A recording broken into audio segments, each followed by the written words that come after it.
Chapter 21. Dr. Seward's Diary. The 3rd of October. Let me put down with exactness all that happened, as well as I can remember it, since last I made an entry. Not a detail that I can recall must be forgotten. In all calmness, I must proceed. When I came to Renfield's room, I found him lying on the floor on his left side in a glittering pool of blood. When I went to move him, it became at once apparent that he had received some terrible injuries. There seemed none of that unity of purpose between the parts of the body which marks even lethargic sanity. As the face was exposed, I could see that it was horribly bruised, as though it had been beaten against the floor. Indeed, it was from the face wounds that the pool of blood originated. The attendant who was kneeling beside the body said to me as we turned him over, "I think, sir, his back is broken. See? Both his right arm and leg and the whole side of his face are paralyzed." How such a thing could have happened puzzled the attendant beyond measure. He seemed quite bewildered, and his brows were gathered in as he said, "I can't understand the two things. He could mark his face like that by beating his own head on the floor. I saw a young woman do it once at the Eversfield Asylum before anyone could lay hands on her, and I suppose he might have broke his neck by falling out of bed, if he got in an awkward kink. But for the life of me, I can't imagine how the two things occurred. If his back was broke, he couldn't beat his head, and if his face was like that before the fall out of bed, there would be marks of it." I said to him, "Go to Dr. Van Helsing, and ask him to kindly come here at once. I want him without an instant's delay." The man ran off, and within a few minutes the professor, in his dressing gown and slippers, appeared. When he saw Renfield on the ground, he looked keenly at him a moment, and then turned to me. I think he recognized my thought in my eyes, for he said very quietly, manifestly for the ears of the attendant, "Ah, a sad accident. He will need very careful watching and much attention. I shall stay with you myself, but I shall first dress myself. If you will remain, I shall in a few minutes join you." The patient was now breathing stertorously, and it was easy to see that he had suffered some terrible injury. Van Helsing returned with extraordinary celerity, bearing with him a surgical case. He had evidently been thinking and had his mind made up, for almost before he looked at the patient, he whispered to me, "Send the attendant away. We must be alone with him when he becomes conscious, after the operation." So I said, "I think that will do now, Simmons. We have done all that we can at present. You had better go your round, and Dr. Van Helsing will operate. Let me know instantly if there be anything unusual anywhere." The man withdrew, and we went into a strict examination of the patient. The wounds of the face was superficial. The real injury was a depressed fracture of the skull, extending right up through the motor area. The professor thought a moment and said, "We must reduce the pressure and get back to normal conditions as far as can be. The rapidity of the suffusion shows the terrible nature of his injury. The whole motor area seems affected. The suffusion of the brain will increase quickly, so we must trephine it at once or it may be too late." As he was speaking, there was a soft tapping at the door. I went over and opened it and found in the corridor without Arthur and Quincy in pajamas and slippers. The former spoke. "I heard your man call up Dr. Van Helsing and tell him of an accident, so I woke Quincy, or rather called for him, as he was not asleep. Things are moving too quickly and too strangely for sound sleep for any of us these times. I've been thinking that tomorrow night we'll not see things as they have been. We'll have to look back and forward a little more than we have done. May we come in?" I nodded, and held the door open till they had entered. Then I closed it again. When Quincy saw the attitude and state of the patient, and noted the horrible pool on the floor, he said softly, "My God! What has happened to him? Poor, poor devil!" I told him briefly, and added that we expected he would recover consciousness after the operation. For a short time, at all events. He went at once and sat down on the edge of the bed, with Godalming beside him. We all watched in patience. "We shall wait," said Van Helsing, "just long enough to fix the best spot for Tryphena, so that we may most quickly and perfectly remove the blood clot, for it is evident that the hemorrhage is increasing." The minutes during which we waited passed with fearful slowness. I had a horrible sinking in my heart, and from Van Helsing's face I gathered that he felt some fear or apprehension as to what was to come. I dreaded the words that Renfield might speak. I was positively afraid to think, but the conviction of what was coming was on me, as I have read of men who have heard the death watch. The poor man's breathing came in uncertain gasps. Each instant he seemed as though he would open his eyes and speak, but then would follow a prolonged, stertorous breath, and he would relapse into a more fixed insensibility. Inured as I was to sickbeds and death, this suspense grew and grew upon me. I could almost hear the beating of my own heart, and the blood surging through my temples sounded like blows from a hammer. The silence finally became agonizing. I looked at my companions, one after another, and saw from their flushed faces and damp brows that they were enduring equal torture. There was a nervous suspense over us all, as though overhead some dread bell would peal out powerfully when we should least expect it. At last there came a time when it was evident that the patient was sinking fast. He might die at any moment. I looked up at the professor and caught his eyes fixed on mine. His face was sternly set as he spoke. "There is no time to lose. His words may be worth many lives. I have been thinking so, as I stood here. It may be there is a soul at stake. We shall operate just above the ear." Without another word he made the operation. For a few moments the breathing continued to be stertorous. Then there came a breath so prolonged that it seemed as though it would tear open his chest. Suddenly his eyes opened and became fixed in a wild, helpless stare. This was continued for a few moments. Then it softened into a glad surprise, and from the lips came a sigh of relief. He moved convulsively, and as he did so, said, "I'll be quiet, Doctor. Tell them to take off the strait waistcoat. I have had a terrible dream. It has left me so weak that I cannot move. What's wrong with my face? It feels all swollen, and it smarts dreadfully." He tried to turn his head, but even with the effort his eyes seemed to glow glassy again, so I gently put it back. Then Van Helsing said in a quiet, grave tone, "Tell us your dream, Mr. Renfield."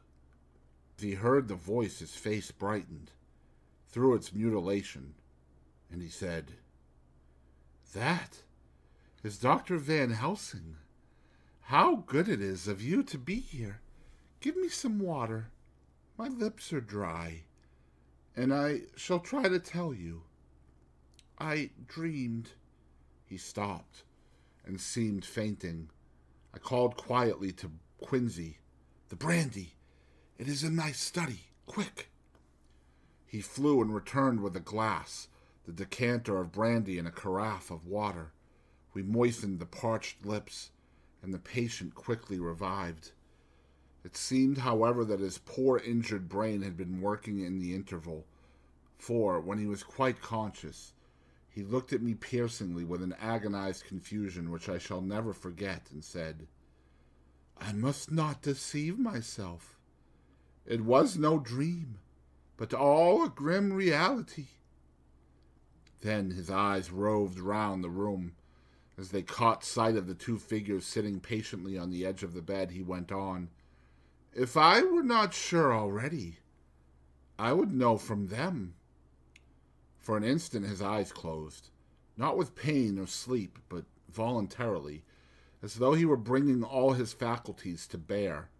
When he opened them, he said hurriedly, and with more energy than he had yet displayed, "Quick, Doctor, quick! I am dying. I feel that I have but a few minutes. and then I must go back to death, or worse. Wet my lips with brandy again. I have something that I must say before I die, or before my poor crushed brain dies, anyhow. Thank you. It was that night after you left me, when I implored you to let me go away. I couldn't speak then, for I felt my tongue was tied, but I was as sane then, except in that way, as I am now. I was in an agony of despair for a long time after you left me. It seemed hours. Then there came a sudden peace to me.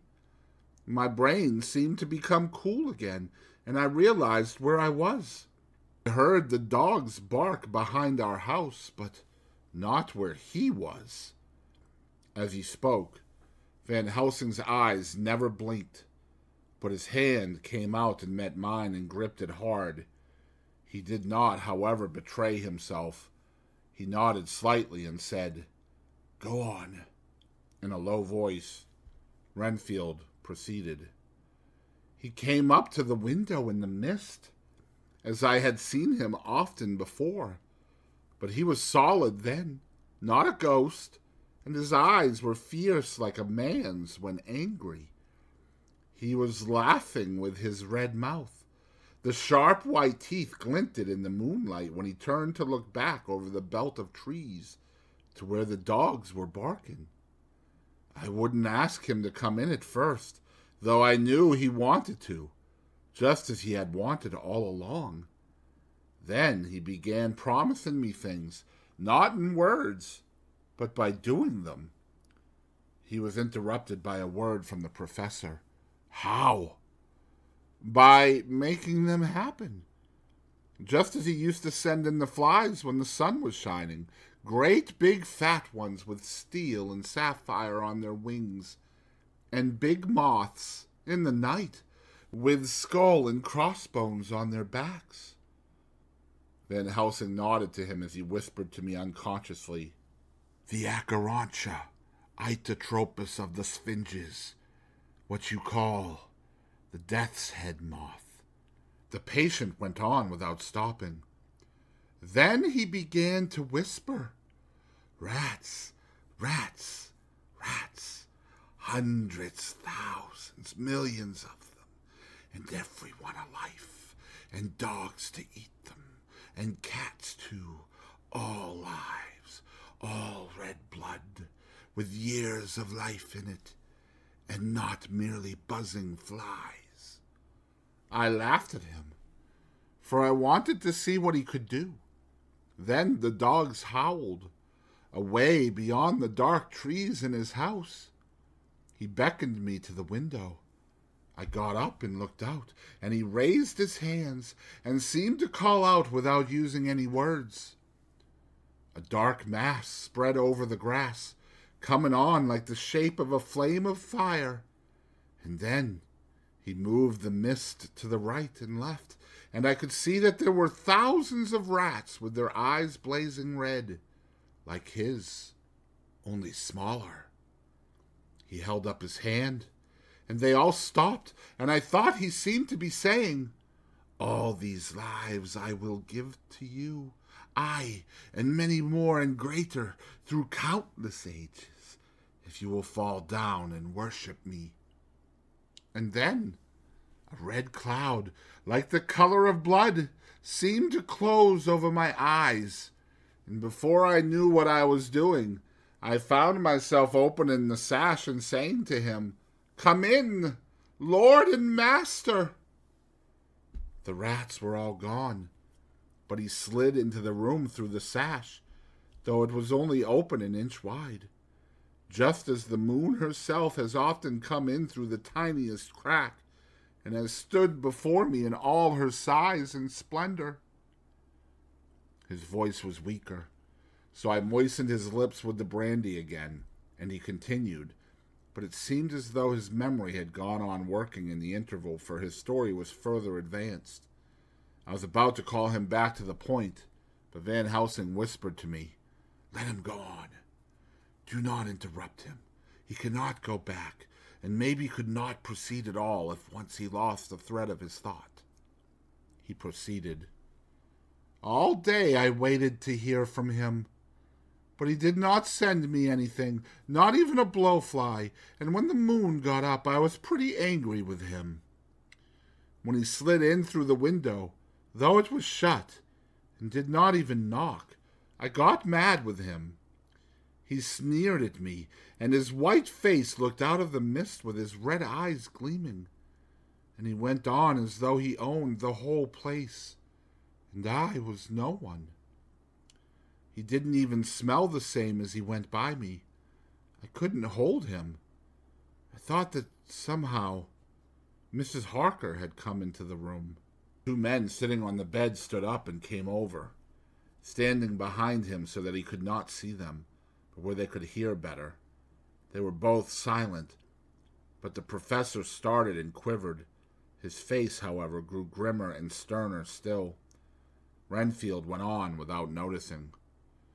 When Mrs. Harker came in to see me this afternoon, she wasn't the same.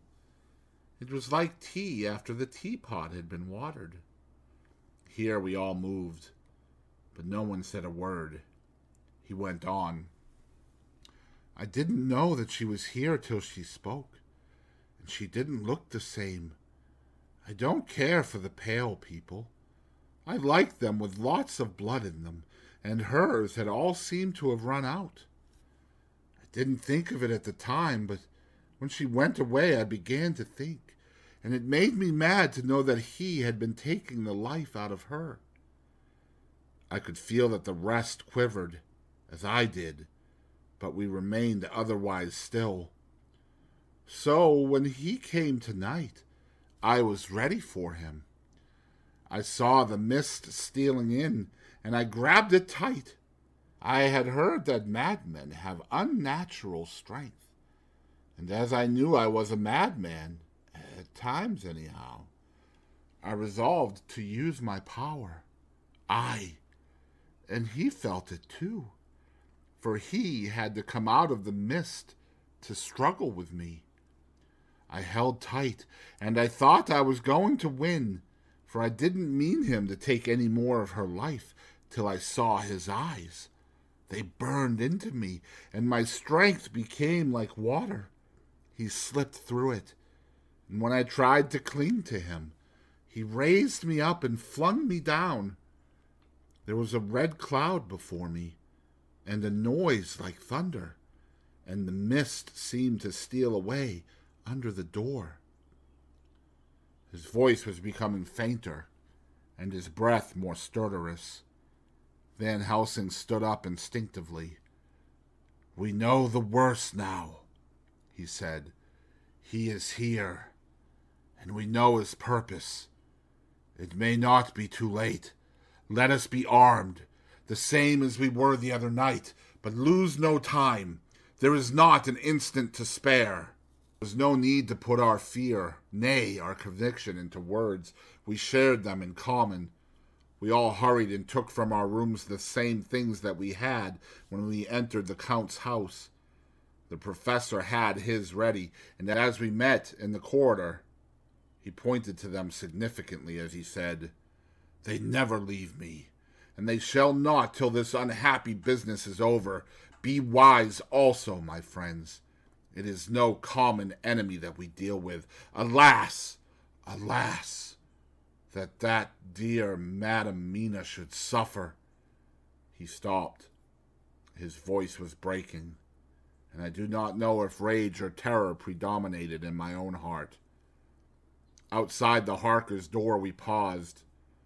Art and Quincy held back, and the latter said, "Should we disturb her?" "We must," said Van Helsing grimly. "If the door be locked, I shall break it in."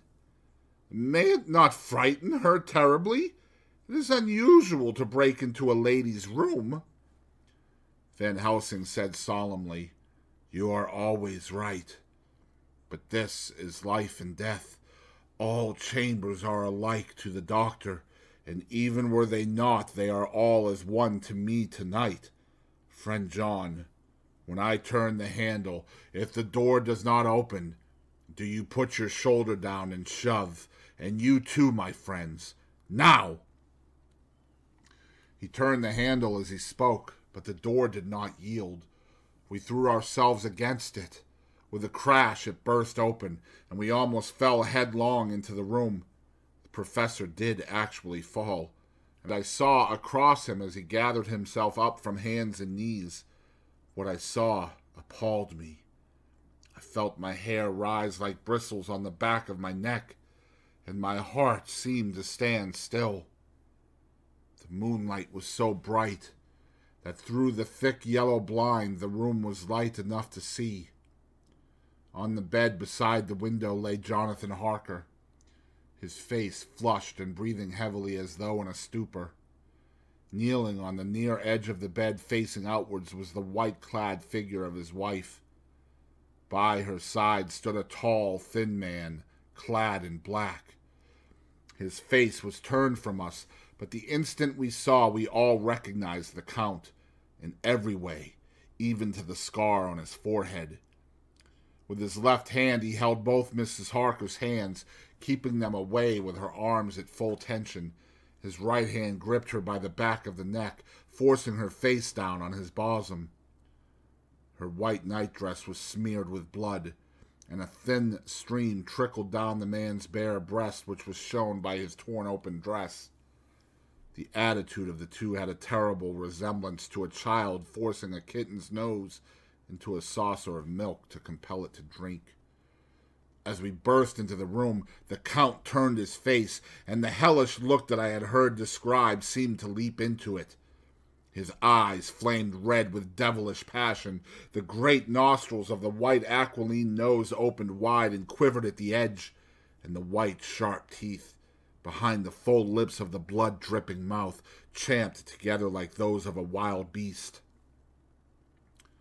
With a wrench, which threw his victim back upon the bed as though hurled from a height, he turned and sprang at us. But by this time the professor had gained his feet and was holding towards him the envelope which contained the sacred wafer. The Count suddenly stopped, just as poor Lucy had done outside the tomb, and cowered back.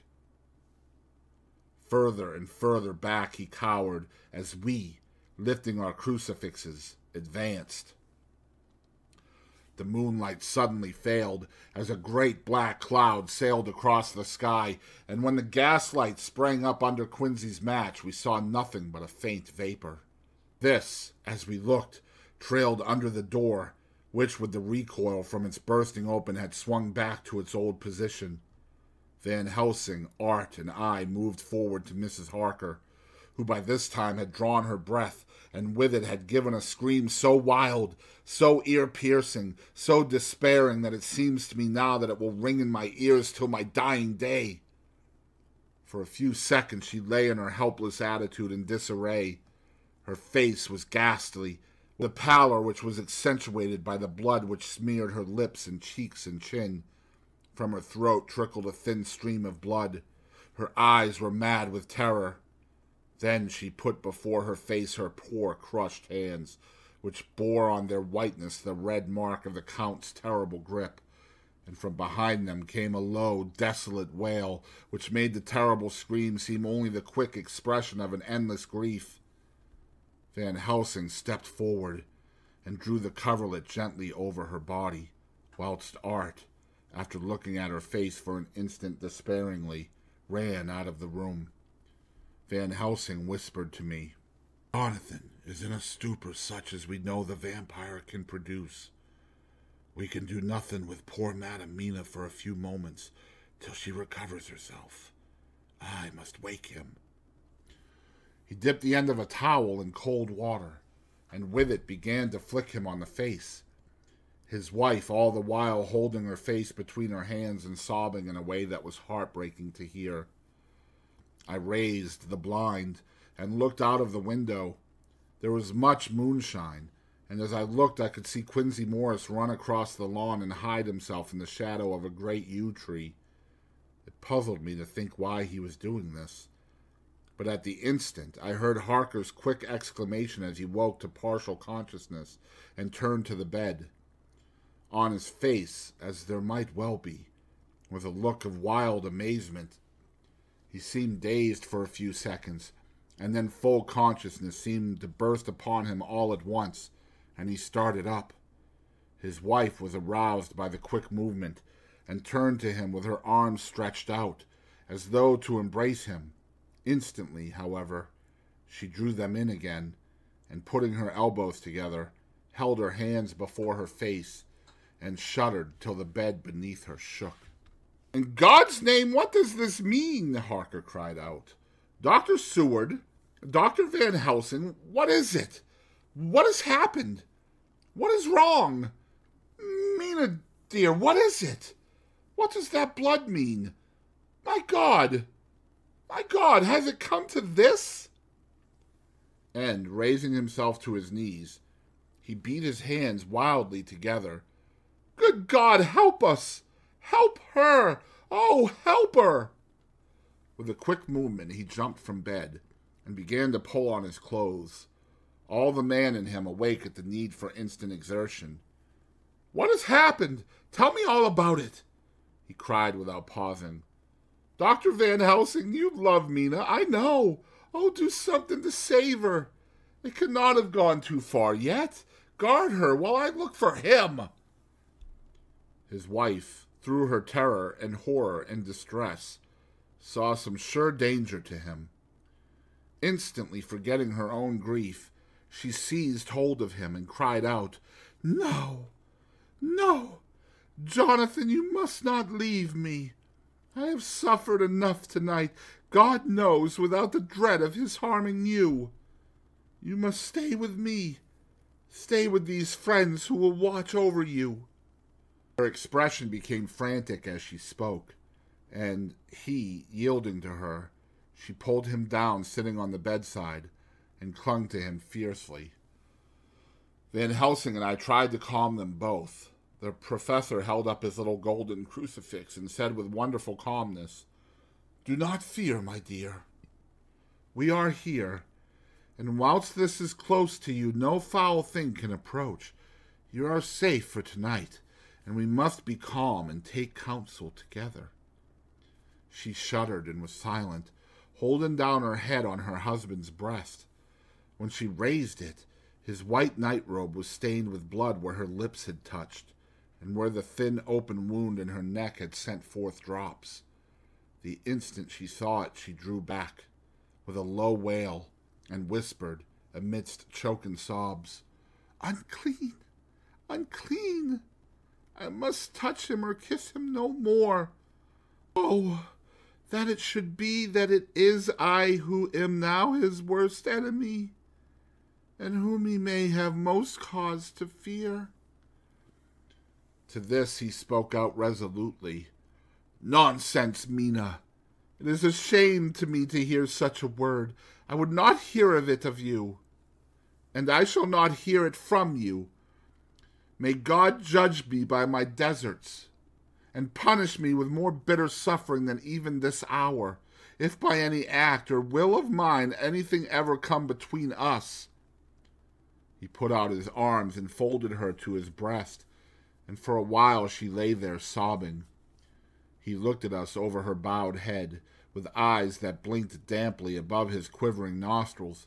His mouth was set as steel. After a while her sobs became less frequent and more faint, and then he said to me, speaking with a studied calmness which I felt tried his nervous power to the utmost, "Now, Dr. Seward, tell me all about it. Too well I know the broad fact. Tell me all that has been." I told him exactly what had happened, and he listened with seeming impassiveness, but his nostrils twitched and his eyes blazed as I told how the ruthless hands of the Count had held his wife in that terrible and horrid position, with her mouth to the open wound in his breast. It interested me, even at that moment, to see that, whilst the face of white-set passion worked convulsively over the bowed head, the hands tenderly and lovingly stroked the ruffled hair. Just as I had finished, Quincy and Godalming knocked at the door. They entered in obedience to our summons. Van Helsing looked at me questioningly. I understood him to mean if we were to take advantage of their coming to divert, if possible, the thoughts of the unhappy husband and wife from each other and from themselves.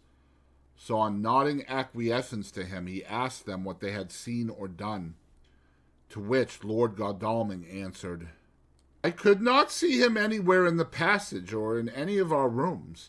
I looked in the study, but though he had been there, he had gone. He had, however... He stopped suddenly, looking at the poor drooping figure on the bed. Van Helsing said gravely, Go on, friend Arthur. We want here no more concealments. Our hope now is in knowing all. Tell freely. So Art went on. He had been there, and though it could only have been for a few seconds, he made rare hay of the place. All the manuscript had been burned, and the blue flames were flickering amongst the white ashes. The cylinders of your phonograph, too, were thrown on the fire, and the wax had helped the flames. Here I interrupted. Thank God there is the other copy in the safe. His face lit for a moment, but fell again as he went on. I ran downstairs then, but could see no sign of him. I looked into Renfield's room, but there was no trace there except... Again he paused. Go on, said Harker hoarsely. So he bowed his head and, moistening his lips with his tongue, added, Except that the poor fellow is dead. Mrs. Harker raised her head. Looking from one to the other of us, she said solemnly, God's will be done. I could not but feel that Art was keeping back something. But as I took it that it was with a purpose, I said nothing. Helsing turned to Morris and asked, And you, friend Quincy, have you any to tell? A little, he answered. It may be much eventually, but at present I can't say. I thought it well to know, if possible, where the Count would go when he left the house. I did not see him, but I saw a bat rise from Renfield's window and flap westward. I expected to see him in some shape go back to Carfax. He evidently sought some other lair. He will not be back tonight, for the sky is reddening in the east, and the dawn is close. We must work tomorrow. He said the latter words through his shut teeth. For a space of perhaps a couple of minutes there was silence, and I could fancy that I could hear the sound of our hearts beating. Then Van Helsing said, placing his hand very tenderly on Mrs. Harker's head, And now, Madam Mina, poor, dear, dear Madam Mina, tell us exactly what happened. God knows that I do not want that you be pained, but it is need that we know all. For now more than ever has all work to be done quick and sharp, and in deadly earnest. The day is close to us that must end all, if it may be so, and now is the chance that we may live and learn. Poor dear lady shivered, and I could see the tension of her nerves as she clasped her husband closer to her, and bent her head lower and lower still on his breast. Then she raised her head proudly, and held out one hand to Van Helsing, who took it in his, and after stooping and kissing it reverently, held it fast. The other hand was locked in that of her husband, who held his other arm thrown round her protectingly. After a pause in which she was evidently ordering her thoughts, she began. I took the sleeping draught which you had so kindly given me, but for a long time it did not act. I seemed to become more wakeful, and myriads of horrible fancies began to crowd in upon my mind, all of them connected with death and vampires, with blood and pain and trouble. Her husband involuntarily groaned as she turned to him and said lovingly, Do not fret, dear. You must be brave and strong, and help me through the horrible task. If you only knew what an effort it is to me to tell of this fearful thing at all, you would understand how much I need your help. Well, I saw I must try to help the medicine to its work with my will, if it was to do me any good, so I resolutely set myself to sleep. Sure enough, sleep must soon have come to me, for I remember no more. Jonathan coming in had not waked me, for he lay by my side when next I remember. There was in the room the same thin white mist that I had before noticed, but I forget now if you know of this. You will find it in my diary, which I shall show you later. I felt the same vague terror which had come to me before, and the same sense of some presence. I turned to wake Jonathan, but found that he slept so soundly that it seemed as if it was he who had taken the sleeping draught, and not I. I tried, but I could not wake him. This caused me a great fear, and I looked around terrified. Then, indeed, my heart sank within me, beside the bed, as if he had stepped out of the mist, or rather as if the mist had turned into his figure, for it had entirely disappeared. Stood a tall, thin man, all in black.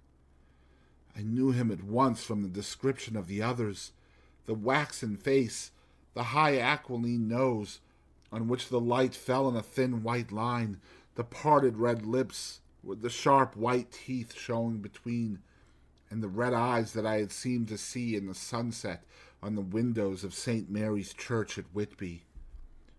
I knew, too, the red scar on his forehead where Jonathan had struck him. For an instant my heart stood still, and I would have screamed out, only that I was paralyzed. In the pause he spoke in a sort of keen, cutting whisper, pointing as he spoke to Jonathan. "Silence! If you make a sound, I shall take him and dash his brains out before your very eyes." I was appalled, and was too bewildered to do or say anything. With a mocking smile, he placed one hand upon my shoulder and, holding me tight, bared my throat with the other, saying as he did so, "First, a little refreshment to reward my exertions. You may as well be quiet. It is not the first time, or the second, that your veins have appeased my thirst." I was bewildered, and strangely enough, I did not want to hinder him. I suppose it is a part of the horrible curse that such is, when his touch is on his victim, and oh, my God, pity me. He placed his reeking lips upon my throat. Her husband groaned again. She clasped his hand harder and looked at him pityingly, as if he were the injured one, and went on. I felt my strength fading away, and I was in a half swoon. How long this horrible thing lasted I know not, but it seemed that a long time must have passed before he took his foul, awful, sneering mouth away. I saw it drip with the fresh blood. The remembrance seemed for a while to overpower her, and she drooped, and would have sunk down but for her husband's sustaining arm. With a great effort she recovered herself and went on. Then he spoke to me mockingly. "And so you, like the others, would play your brains against mine. You would help these men to hunt me and frustrate me in my designs. You know now, and they know in part already, and will know in full before long, what it is to cross my path. They should have kept their energies for use closer to home, whilst they played wits against me, who commanded nations and intrigued for them and fought for them hundreds of years before they were born. I was countermining them, and you, their best beloved one, are now to me flesh of my blood, blood of my blood, kin of my kin, my bountiful winepress for a while, and shall be later on my companion and my helper. You shall be avenged in turn, for not one of them but shall minister to your needs, But as yet you are to be punished for what you have done. You have aided in thwarting me. Now you shall come to my call. When my brain says come to you, you shall cross land or sea to do my bidding. And to that end this." With that he pulled open his shirt, and with his long sharp nails opened a vein in his breast. When the blood began to spurt out, he took my hands in one of his, holding them tight, and with the other seized my neck and pressed my mouth to the wound, so that I must either suffocate or swallow some of the... Oh, my God, what have I done? What have I done to deserve such a fate? I, who have tried to walk in meekness and righteousness all my days. God, pity me. Look down on a poor soul in worse than mortal peril, and in mercy pity those to whom she is dear." Then she began to rub her lips as though to cleanse them from pollution. As she was telling her terrible story, the eastern sky began to quicken, and everything became more and more clear. Parker was still and quiet, but over his face, as the awful narrative went on, came a gray look which deepened and deepened in the morning light, till when the first red streak of the coming dawn shot up, the flesh stood darkly out against the whitening hair. We have arranged that one of us is to stay within call of the unhappy pair till we can meet together and arrange about taking action. Of this I am sure. The sun rises today on no more miserable house in all the great round of its daily course.